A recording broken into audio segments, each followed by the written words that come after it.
Welcome back to Vertical Thoughts. Welcome back to Vertical Thoughts, the climbing podcast by climbers and for climbers. Yeah. My boy is joining me today. Kobe, introduce yourself to these lovely folks. What's up, guys? So I'm Kobe. Dude, been climbing for like a year and a half, a little over, and fell in love with it. Absolutely fell in love with it, and been climbing ever since. Thanks for having me on this podcast, Leo. Appreciate it, baby. Of course, you know it, my son. And Kobe is a good friend of mine, another climber from the famed Vital Climbing Gym. If you're in Southern California and you haven't been to Vital Climbing Gym, I suggest you check it out. They have 3 locations in the state of California. In the state of Southern California, it is Vital in Murrieta and Oceanside and in Carlsbad. If you are near one of those, even if you're not near one of them, just go check them out. They're pretty cool gyms, and they have a great community. Sick, dude. And you can meet Kobe in the flesh. You That's him, in the flesh. Kobe.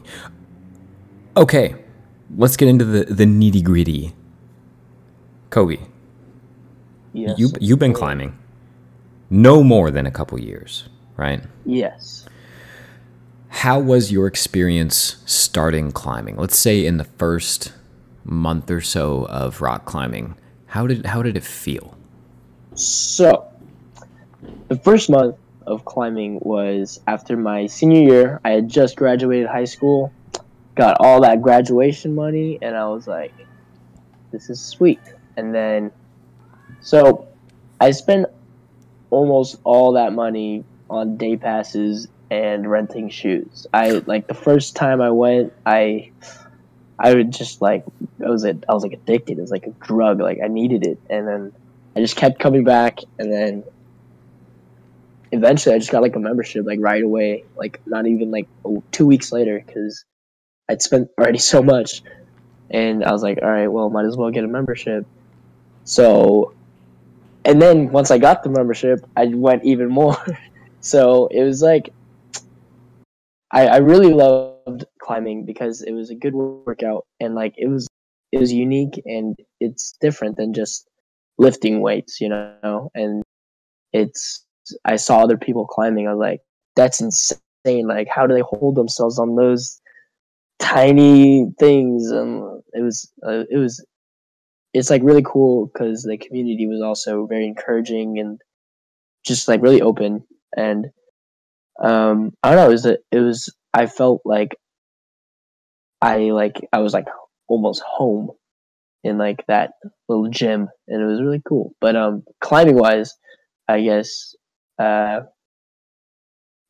really liked just getting on the wall and projecting like for my first like week, like one climb, and finally getting that climb was best feeling ever. And you know, it was just you can't beat that. Like it was pretty cool.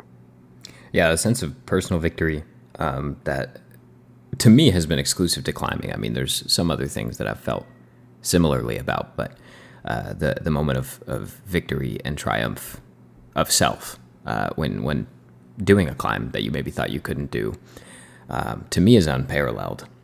And this video is brought to you by Unparalleled Climbing. Yup. It's not, but you know what, guys, hit me up. I love those new shoes. You guys checked out Unparalleled Climbing shoes yet? A new brand of climbing shoes. They look pretty sweet. I'm not endorsing them publicly because, again, I'm not supported by them. But I'm gonna pick up a pair and try them out. Yeah, dude, I am too. There we go. 2 great endorsements. You heard it here first from the horses' mouths. Oh, hello? Oh, somebody's at my door. Oh. Is it? Dude, it's Adam Andra. Dude. What's up? Dude, tell him I said hi. He says hello, but in Czech. Wow, that's pretty. That's all right, I guess. Tell him to get out. We're trying to record a podcast. Yeah, sorry, Adam. You gotta leave. Yeah, we'll get him on next week. We'll get him on next. So, one question I have for you: what is your previous athletic and or like physical experience prior to rock climbing? You know, did you participate in sports, or you know, what was your active lifestyle like? Yeah, so I absolutely love any sport that's ever created in the history of sports. Okay. I love trying new things. Like, I'm really short, and like in middle school, I was like 4'5", Yo. maybe. I Yo. was very short, and like Vertically I just challenged. yeah, I'm very vertically challenged. But so I loved every sport. I tried every sport there was. I tried basketball, football, soccer, and that really stuck was soccer. And I had like,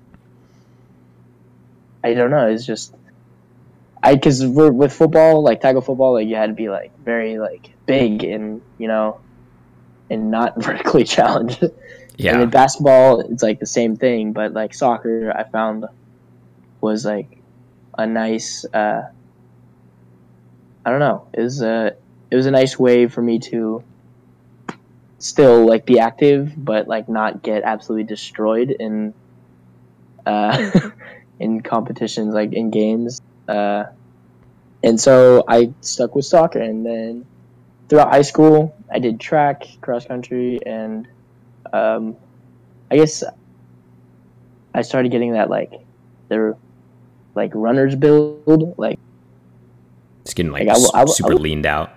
yeah, I was very lean, and like I wasn't very like big. Hmm. And then like near the end of my junior year, I was still only like 4'9", and I was like, or wait, 5 foot, 5 foot, yeah. And then I was like pretty discouraged on growing. Yeah. So I mean, the tides were pulling against you on that one. yeah, dude. And so I started working out so to like maybe hopefully get bigger, um like wider if I couldn't go like uh if I couldn't grow up like Yeah, if you can't go up, go out, vertically. right? Yeah. Yeah. So like I try to get bigger in another way, and so um I started working out, but like when I started working out, like I actually started growing like taller. I was like, oh, sick. So Tight. and then I got to like the body like physique that I'm in right now, Hmm. and like it was like it's not too it's not too big for like climbing. It's not too skinny. Well, I guess like can there's no perfect. Well, I guess there is a perfect body type for climbing, but cool thing is like you can be any, but Yeah. like it really like it was a good start like in my climbing career, and I didn't even know that I was preparing for it, you know. Yeah. So you started kind of building strength actually prior to rock climbing, as opposed to the sport being your motivation for building strength. You were motivated by other things. Yeah, You just wanted to be thick. You're just like, yeah, I wanted to be thick with yeah. a couple C's You wanted and to a Q. thicken yourself out a little bit. And so climbing obviously benefited from that because strength plays a big part in rock climbing. And if you have physicality, let's say, if you're athletic or athletically inclined, or I think what you mentioned, the runner's build, I think people that are active in that way, kind of running and that kind of thing, naturally do well in rock climbing because Yeah, I agree. learn to rely on your legs a lot more because you're used to using your legs for everything. And it's kind of when you're talking about how there's no like real perfect body type for climbing. It's very true because I'm also very lean. There's a lot of people I know that climb very hard that are a lot thicker than I am. Yeah. You know what I mean? And they're got a little bit more meat on their bones, more muscular, just bigger. Muscles heavy. People forget that. Muscles very dense and very heavy. And the buffer you are, the more swole you are, the more you got to lug up the wall. And I think people forget that. You just Yeah, being lean is good, being strong is good. You gotta strike a healthy balance. So I agree. yeah. There's no perfect body type for rock climbing, but there is a perfect body type for looking good, my dude, and you have nailed it.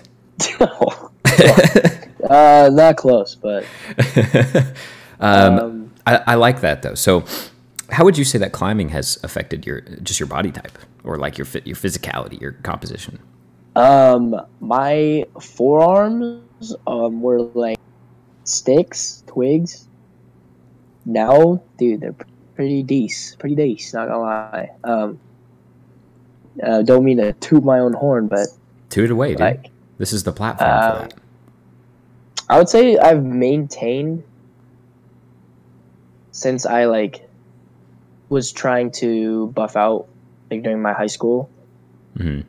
I've maintained like that, I guess, that body type. I still do like some workouts like with weights, but I mainly do climbing. I would prefer climbing actually over weights, but So you do I still guess, do like weight training though? yes, yeah, I do. Okay.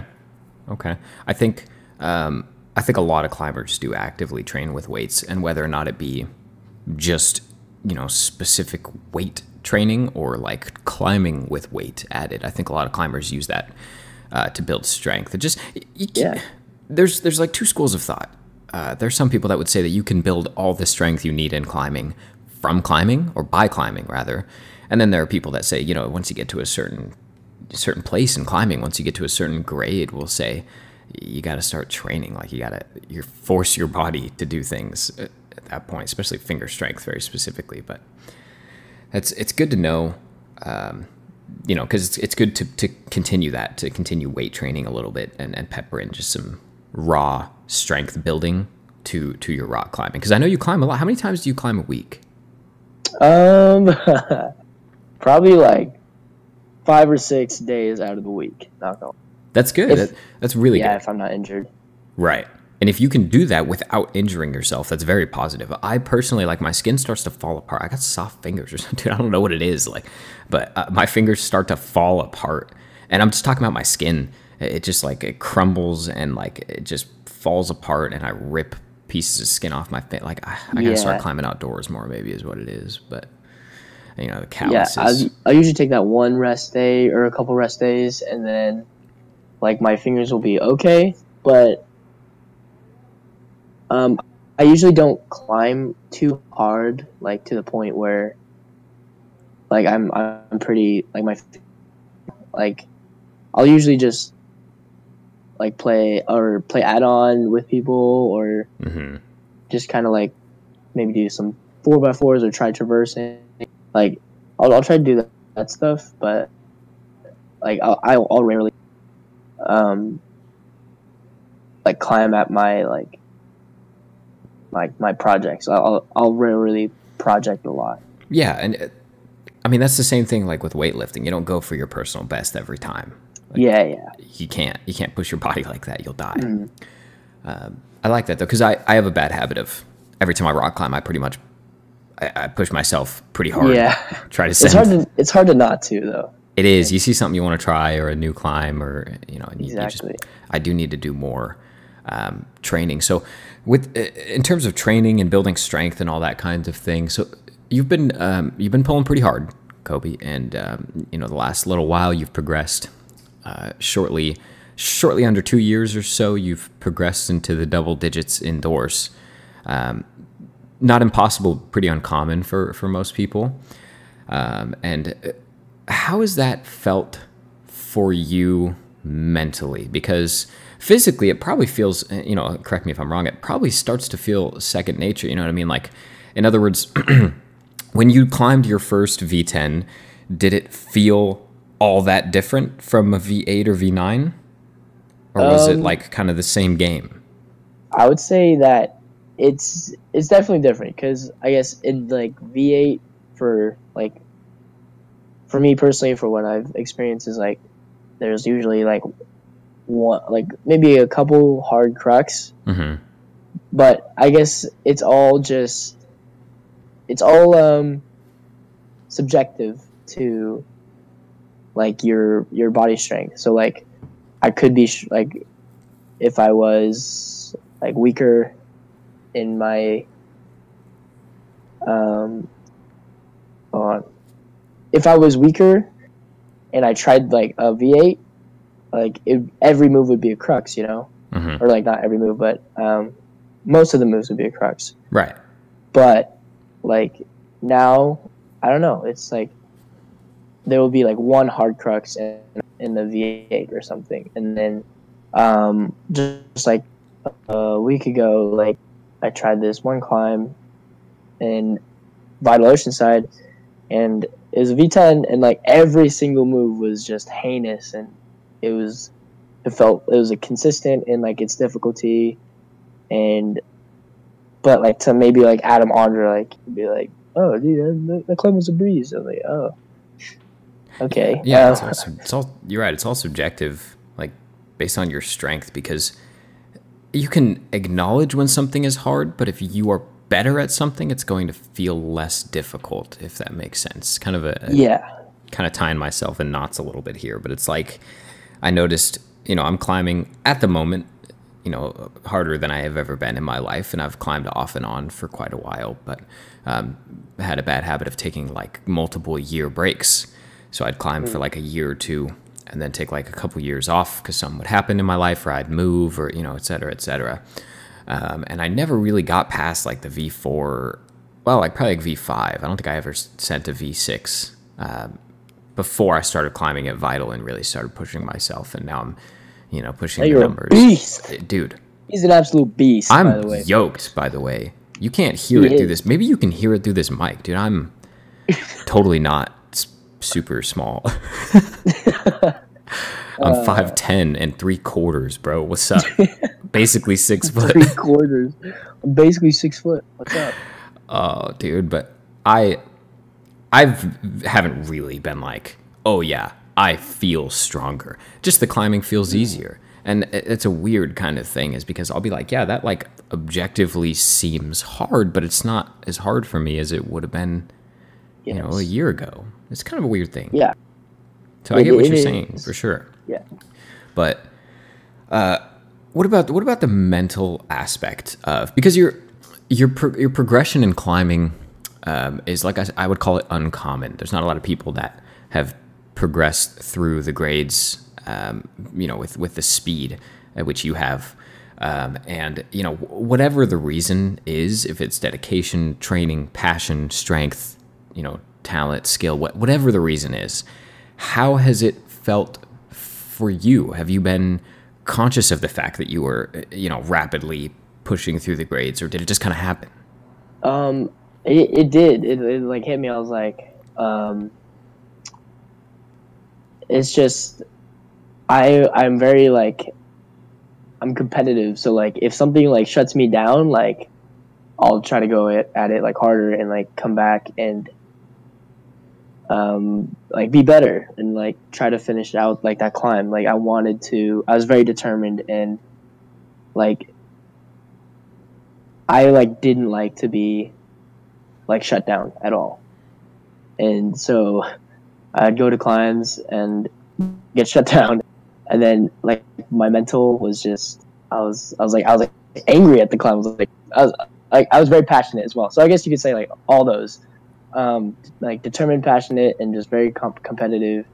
And I realized that with that attitude, like in pretty much like anything, like if you like dedicate yourself like to anything like that much, I feel like you could progress. And that's like what I was doing. I was progressing, and I didn't like realize like how fast it was. It just like it happened, like you said, and then it hit me like months ago that it could like possibly be like something like, I don't know what I'm trying to say. Hold on. I like where you're going. I know where you're going, and I like it. Yeah, I want to, like, it's a possibility that like, hey, like this could be like, if I really train at this, like if I'm at this like same mentality and same like, I maybe like train even more, and like maybe I could get like somewhere with climbing. Like it was much farther than I thought, like probably like a year ago. Like a year ago it was just a hobby, but now it's like, I don't know, it's more. it's been interesting for me.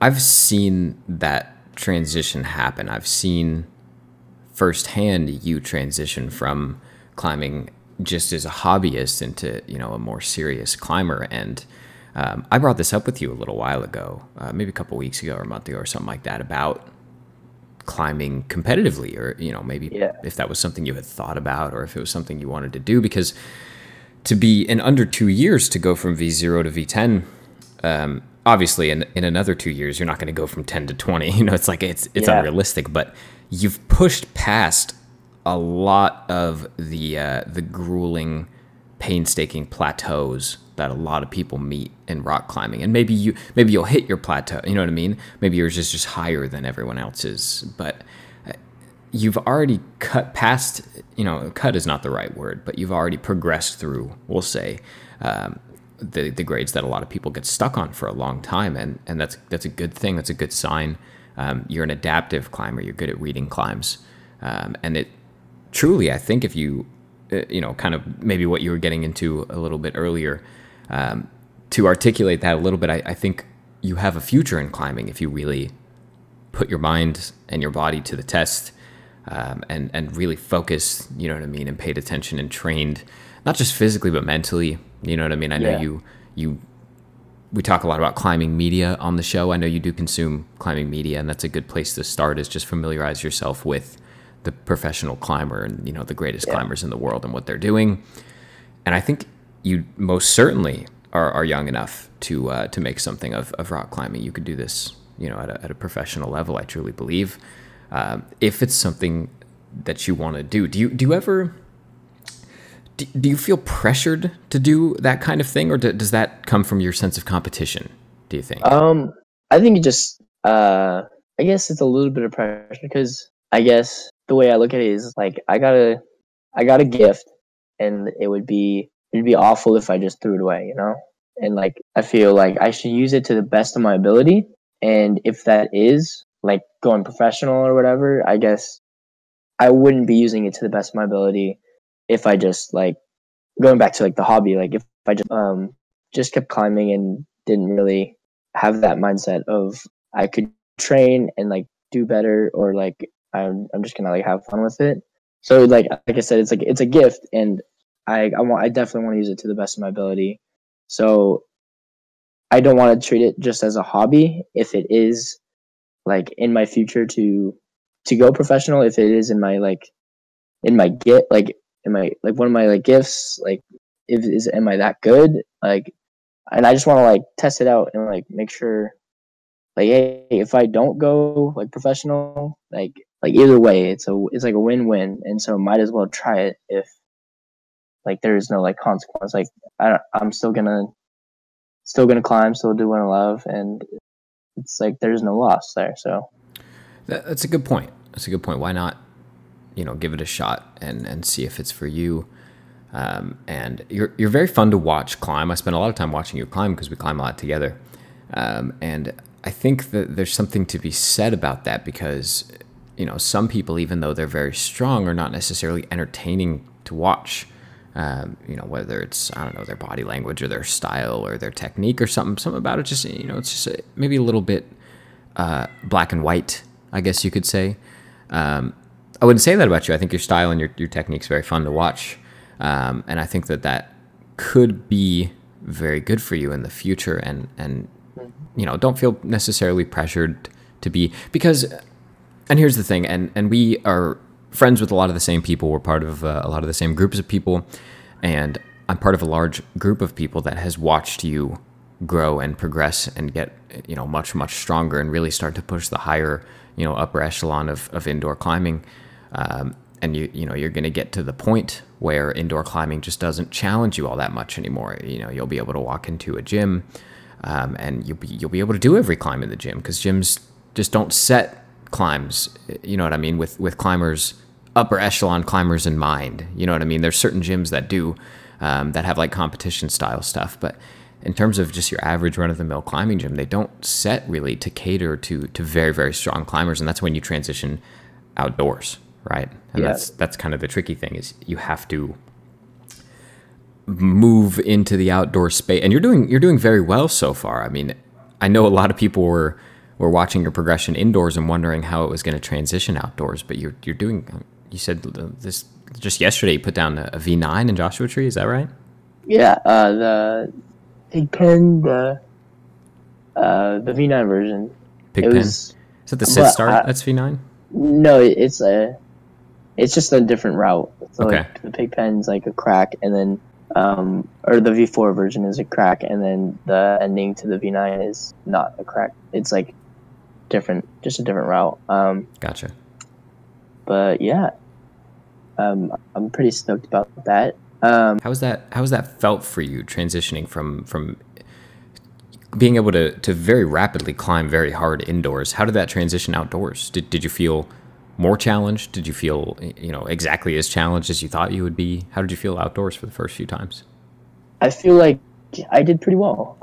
The first time I went outdoors was actually went outdoors and climbed was with a buddy of mine that I used to climb with, and it was just me and him, and he had a project, Strawberry Contrast Joshua Tree. It goes as a V7, and he hopped on, he wanted to get on it right away. I was like, hey, I'll give it a try, and that day we both ended up sending it, and it was cool. That was my first outdoor boulder problem that I finished, and I was like, yeah, V7. I've always heard stories or just people saying that Joshua Tree is way harder outdoors, and I was pretty proud of that. V7 outdoors, that's awesome. And then I guess later on, a couple months later, I went with another guy, and his project was another V7, and I tried it with him, or I went to Joshua Tree with him, and we both tried it, and ended up sending that one too, and it was sweet. And I guess going out to Joshua Tree, it being only a couple hours from where we live, it's really nice because it's very accessible. You can just drive up there, make a day out of it. In a busy life, it can get hard to get out. I've been trying to get outdoors, but I'm in school right now, and it would be a lot to go outdoors every week. Oh yeah, that's tricky to swim. Yeah, indoor definitely helped me a lot, for climbing. The transition from indoor to outdoor was not what I expected, because I guess it was hyped up through all the talk of just from people I've talked to, just oh, Joshua Tree is so hard. I was expecting to get shut down on so many things. I was very proud of how it turned out, and it was greater than what I expected. Yeah, it's really, I mean, it's no joke. The things you've heard are accurate. We have out here, a world-renowned climbing spot in Joshua Tree, and the grades are no joke. I mean, they don't soften things up out there. A lot of those climbs have been up for decades, if not longer, and they're very well developed, and maybe just being done by strong climbers over and over again who had decided, this is going to be a V1, even though indoors it would be a V7. It's just it's a strange and very different world. And so it really speaks volumes, the fact that your first time outdoor climbing, you did a V7. It really does, because it's always the gamble, right? Of, here's this dude, this guy or this girl, they crush indoors, you know what I mean? They're climbing through the grades, no problem. They're really getting indoor climbing down. A lot of people think that if you take that person and put them outdoors, they're going to be humbled. And I think that's the general consensus is, especially here in Southern California, pulling hard indoors means pretty little, unfortunately. I mean, it's cool for the local gym climbers, to climb around people that climb high grade indoors. It's exciting, and it's kind of it's cool to watch, and it makes for a lot of fun competition and that kind of thing. But yeah, really the outdoor game is key, especially right now in the world of climbing. If you are pulling really hard outdoors, you're grabbing attention. People are really paying attention. So climbing V7 on your first time outdoors is nuts. I mean, I was scared off of a V0 on my first time outdoors, and didn't go back for several months. Like, Yeah. so it really says something. And I think it says something too about the mental aspect, because for a lot of people, the mentality of climbing outdoors is totally different than climbing indoors. In the last podcast with Zach Bonzani, compared them to being two different sports because, while it is the same, it's very different. And the exposure is different. And there's lots of like fear factor that's not involved really with indoor climbing that happens outdoors. Like I feel like in Joshua, like those rated R climbs, I feel like every single climb is rated R because it'll like mess up your fingers pretty bad. Like anything could happen. Yep. Like falling just from maybe like a couple feet onto like just the hard ground, if you don't properly place the pad, that can be like, it can hurt. And I think definitely fear factor is a lot in outdoors. Yeah, it adds to the grades. I mean, the fear factor affects the grade of the climb if it's scary. And, high ball stuff, sharp holds. There's a lot of stuff outdoors that you don't deal with indoors. And so I think you're doing very well. I think having only climbed outdoors a few times, putting a 7 and a 9 out in Joshua Tree under your belt, that's very impressive. And you should be proud of that. You really should. Because you'll find a lot of the people that pull really hard indoors are the opposite.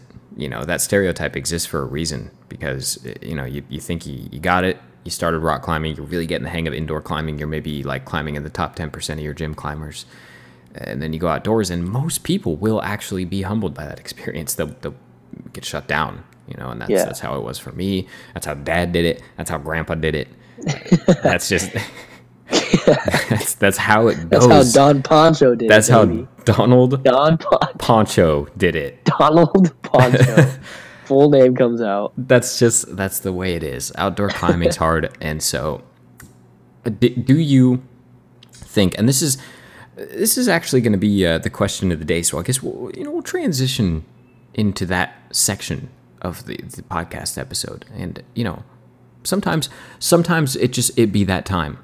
It be that time. It really do be that time. It be that time now, dude. And you got to know, the fans got to know, listen to the question, think about it, write your answer down on a crisp 20 and deposit it directly into my wallet.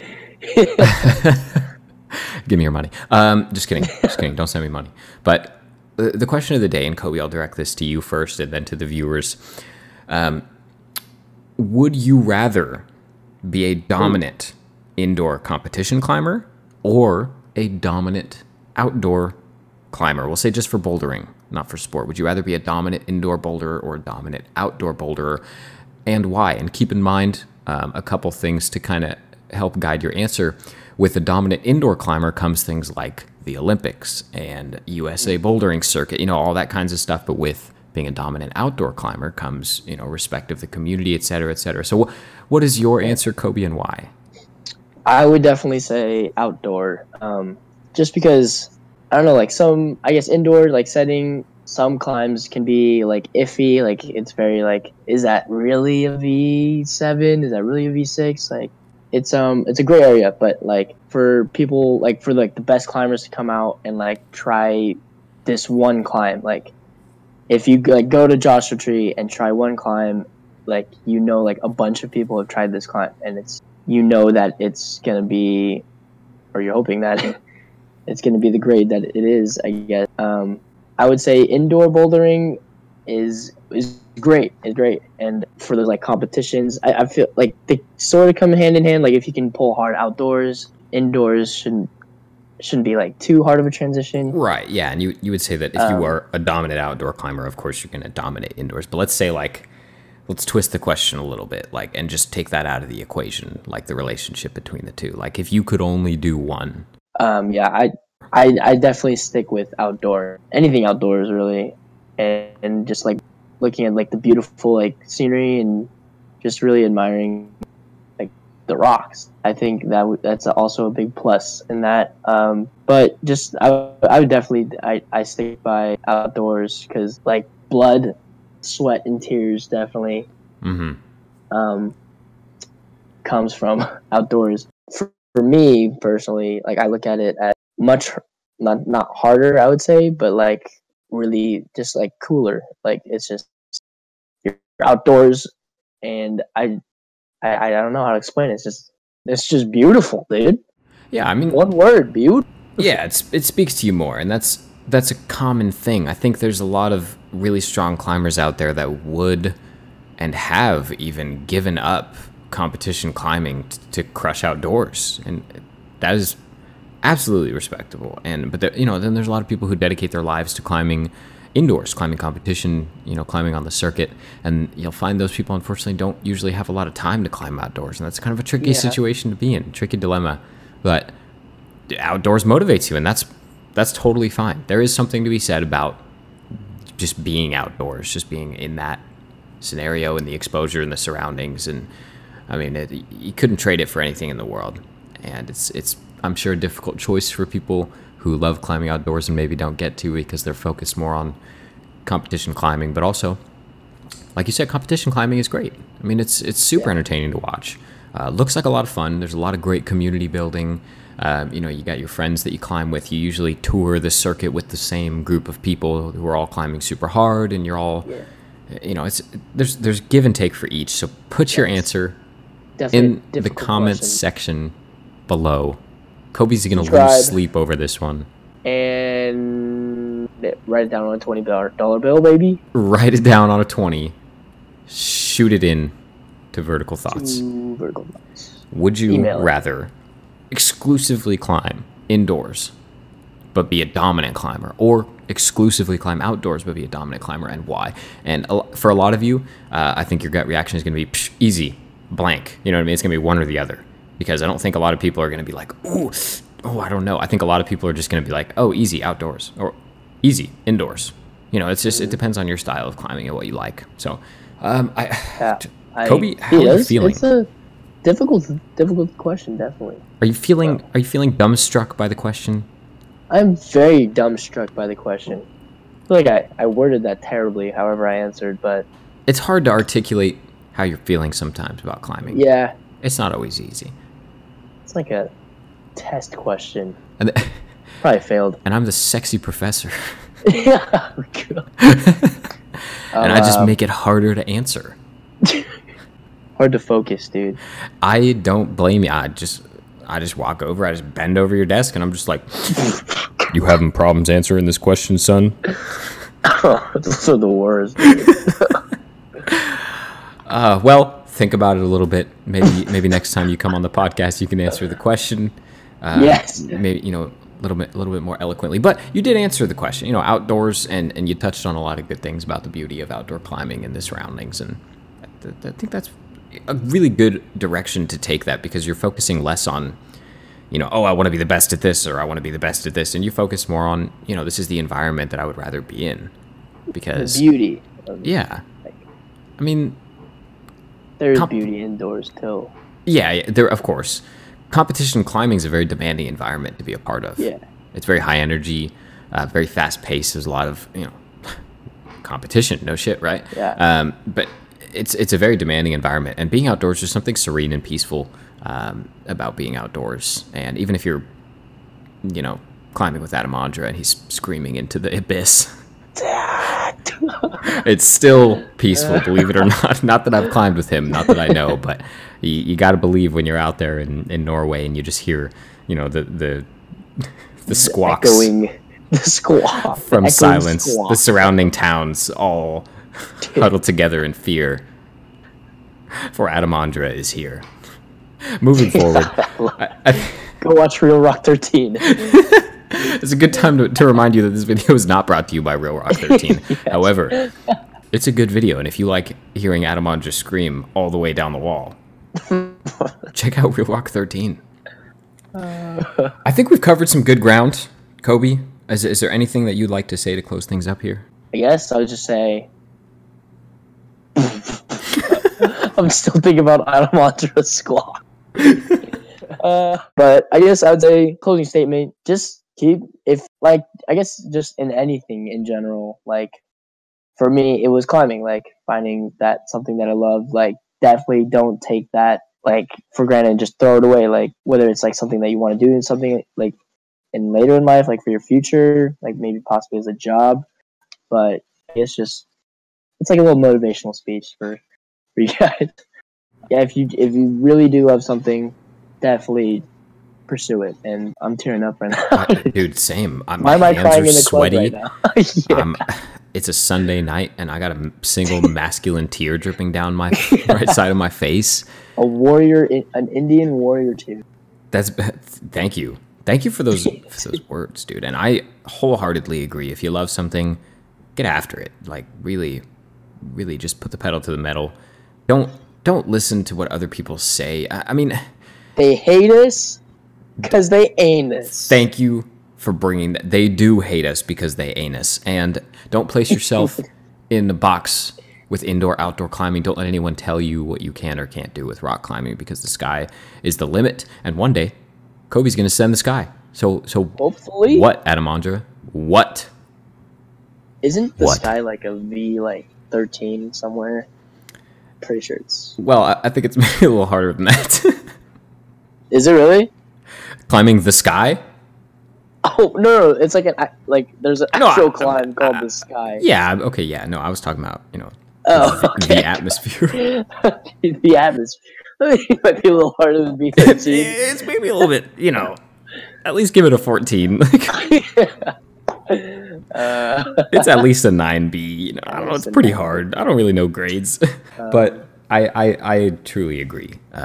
If you love it, get after it. Be the best. I mean, people aren't going to want you to be the best, and people are going to be bitter about it. And even people that are your friends, you're going to get weird vibes from when you start to get way better than them. And that's just ignore it. Just push past it, because if you're going to be the best, you're going to be the best, and there's nothing they or you really should do to get in the way of that. You should not necessarily put it ahead of all things in your life, but really, push yourself, find your limits, and then push them steadily higher and higher.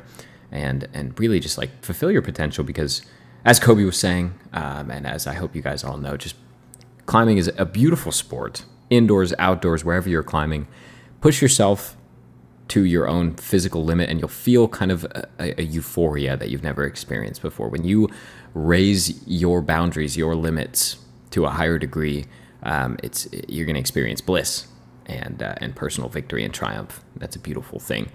And with that, we're going to wrap up today's episode. Kobe, I want to thank you for coming. I want to thank you for joining me. Thanks for having me. Dude, I was nervous, not gonna lie. I was pretty nervous. I think you did great. Put in the comment section below if you think Kobe did great. Or put in the comments below if I did pretty bad. Keep it to yourself. Yeah, no, thanks for having me. I'm not much of a public speaker, and I was just kind of nervous, I guess. But it's definitely nice just to push it a little bit and do things like this. Yeah, it's fun. Yeah, Thank you for having me, though. Of course. And this is your first climbing related interview. If you ask me, it will not be your last. I think one day I'm going to be like, yo, you see that kid? I was the first one to interview him. And they're like, hey, what's up, Kobe? And then you'll just look at me and look away. False. I'll look over and be like, dude. I'll shed a single Indian tear, and then we'll drive off to Don Poncho's, which we are not supporting. Or wait, no, we are supporting, but not affiliated with Don Poncho's. We just like potatoes. Well, I think we've just about covered it. Kobe, you will be on the show again. Don't worry, listeners at home. Don't miss Kobe too much. He'll be back. Look for him on the big screen, dude. This kid's gonna make it one day. Dude, hopefully. Look for Mowgli. The sky is the limit. The sky's the limit. Send the sky. Hashtag send the sky. Hashtag send the sky. And with that, thank you so much for listening, and we'll see you in the next episode. Dude, I was nervous that whole time. I'm sweating so much. I hope it was good. Good content. I just picture you all fucking vascular and pumped. Dude, I am so vascular right now. It's insane. I took off my shirt in the middle of it, dude. Did you really? I'm sitting in my room. That's awesome. It's alright, just nerve wracking. Tell you what, when I get the studio set up, it'll be a little bit easier because you won't be alone in your room. You know what I mean? You'll be amongst friends. I'm still gonna take off my shirt. Dude, you fucking better. Just give the people what they want.